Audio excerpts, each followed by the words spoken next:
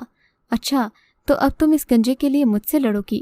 خبردار جو ایک لفظ بھی اپنے منہ سے نکالا، نریم نے کہا اور لرزتے قدموں سے باہر آ گئی۔ لیکن ڈاکٹر زیدی نے اسے پورے گاؤں میں بدنام کر کے رکھ دیا۔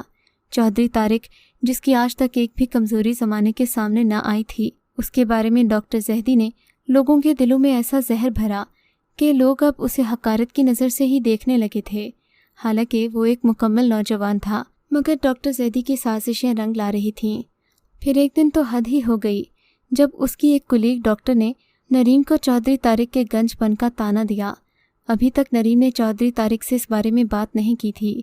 چودھری طارق جو بظاہر زمانے کے سامنے ایک مضبوط اور باہمت مرد تھا، نریم کے سامنے اس کی ہمت جواب دے جاتی تھی۔ نہ چاہتے ہوئے بھی وہ نریم کے سامنے خود کو کمتر محسوس کرنے لگا۔ نریم، جسے اپنے شوہر سے رفتہ رفتہ محبت ہو گئی تھی، اس کی نفرت مان پڑنے لگی تھی۔ اس نے ایک ایسا فیصلہ کیا کہ گاؤں کی عورتیں حیران ہی نہیں رہ گئیں بلکہ سبھی کے منہ بھی بند ہو گئے۔ لوگوں نے دیکھا کہ نریم نے اپنے سر کے بال اتار کر پھینک دیے۔ اپنے شوہر کی محبت میں وہ اسی جیسی ہو گئی اور اپنا سر منڈوا کر لوگوں کی باتوں کا مقابلہ کرنے کے لیے ایک بار پھر کھڑی ہو گئی۔ اس دن چودھری طارق کو اندازہ ہوا کہ اس نے کس قدر مضبوط عورت سے شادی کی ہے۔ وہ تو زمانے کی تانوں سے گھبرا گیا تھا، شاید اس لیے کہ کبھی اس نے مشکلوں کا چہرہ نہیں دیکھا تھا۔ لیکن نریم نے جس طریقے سے نہ صرف اسے سنبھالا بلکہ اپنے بالوں کی قربانی دے کر اسے مذاق بننے سے بچایا، خود لوگوں کی حقارت کا نشانہ بن گئی۔ یہ ایک قابل تحسین قدم تھا۔ میرپور کے کسی بھی گوٹ میں آج تک محبت کی یہ مثال نہیں ملتی جہاں ایک عورت اپنے شوہر کے لیے اس قدر بڑی قربانی دے۔ کچھ لوگوں نے نریم کے اس قدم کو جہالت سے تصور کیا تو کچھ نے بغاوت، لیکن میں کہتی ہوں کہ یہ سراسر محبت تھی جو نریم کے دل میں اپنے شوہر کے لیے نہ جانے کب سے موجود تھی۔ آپ کو کیا لگتا ہے، کیا عورت کو اپنے شوہر کے لیے ایسی قربانی دینی چاہیے یا نہیں؟ اگر آپ کو یہ کہانی اچھی لگی ہے تو اس ویڈیو کو لائک کیجیے اور اس طرح کی مزید ویڈیوز دیکھنے کے لیے ہمارے چینل کو سبسکرائب کیجیے۔